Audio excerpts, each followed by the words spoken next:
आज तो जाल में ढेर सारी मछलियां फंसी हैं। आज इन्हें बाजार में बेचकर अच्छा खासा पैसा मिलेगा।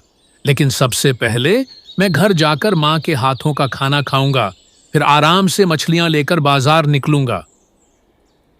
कालू एक बहुत सीधा साधा और ईमानदार आदमी था।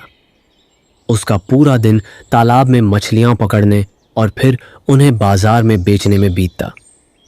मछलियों से उसे बहुत ज़्यादा पैसे तो नहीं मिलते थे, पर इतना ज़रूर हो जाता था कि 2 वक्त की रोटी आराम से मिल सके।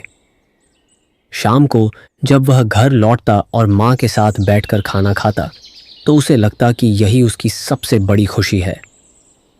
ऐसे ही एक दिन जब कालू थक कर घर आया और खाना खाने बैठा, तो उसकी माँ ने धीरे से कहा, बेटा, मैं कब तक तेरी सेवा करूंगी? अब मैं बूढ़ी हो चुकी हूँ। हर रोज खाना पकाना और घर का काम करना अब मुझसे नहीं होता। तू अब शादी कर ले, अपना घर बसा ले बेटा। तेरी जिंदगी संवर जाएगी और मुझे भी चैन मिलेगा। अरे माँ, तुम क्यों इतनी चिंता करती हो? जब मेरी किस्मत में लिखा होगा तब शादी भी हो जाएगी। जहां तक खाना पकाने की बात है, उसकी चिंता मत करो। कल से मैं सुबह जल्दी उठूंगा, पहले खुद ही खाना बनाऊंगा, फिर तालाब में मछली पकड़ने जाऊंगा और लौटकर वही खाना खाकर तुम्हारे साथ बैठूंगा। दोनों माँ बेटा खाना खाकर अपने अपने कमरों में चले गए। कालू जल्दी ही गहरी नींद में सो गया, थके हारे सपनों में खो गया। पर माँ की आंखों पर नींद नहीं आई। रात के सन्नाटे में वह बिस्तर पर करवटें बदलते बदलते ख्यालों में डूब गई। कालू कितना सीधा साधा है, सब कुछ खुद ही करना चाहता है। पर अब मुझे जल्दी ही इसकी शादी करनी होगी, ताकि इसे भी जीवन में सहारा मिले। घर के काम में कोई हाथ बटाने वाला हो। मेरे रहते तो सब ठीक है, पर मैं तो अब बूढ़ी हो चली हूँ। पता नहीं कब क्या हो जाए। इससे पहले कि देर हो जाए, मुझे अपने बेटे का घर बसा देना चाहिए। अगले दिन सुबह सुबह कालू की माँ अपनी पड़ोसन के घर पहुंची। थोड़ी देर हालचाल पूछने के बाद वह धीरे से बोली, मैं बूढ़ी हो चली हूँ, रोज का काम मुझसे नहीं हो पाता। मैं चाहती हूँ कि कालू की जल्दी से शादी हो जाए। अगर तुम्हें कोई अच्छी लड़की पता हो तो मुझे बताना। पड़ोसन मुस्कुराई और बोली, चिंता मत करो बहन, मुझे एक बहुत अच्छी लड़की पता है। संस्कारी है, कामकाज जानती है और घर परिवार संभालने लायक है।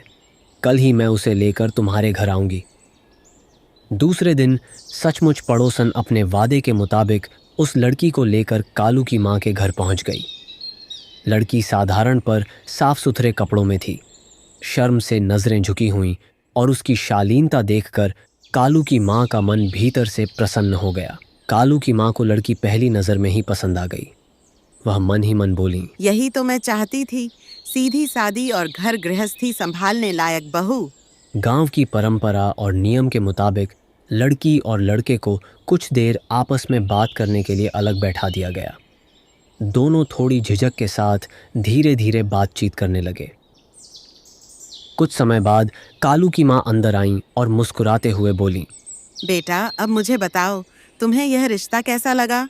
कालू ने हल्की सी मुस्कान के साथ सिर झुका दिया और लड़की ने भी शर्माते हुए हामी भर दी। माँ की आंखों में खुशी के आंसू आ गए।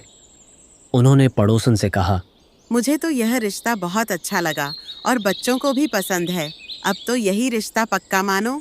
इसके बाद कालू की शादी खुशी खुशी संपन्न हो गई। शादी के बाद माँ के चेहरे से वह सारी चिंता छूट गई जो रोज़ रोज़ खाना खाना और बेटे के भविष्य की थी। अब न तो खाना पकाने का सारा बोझ अकेले माँ के सिर था और न ही रोज़ रोज़ बेटे की रोज़मर्रा की चिंता।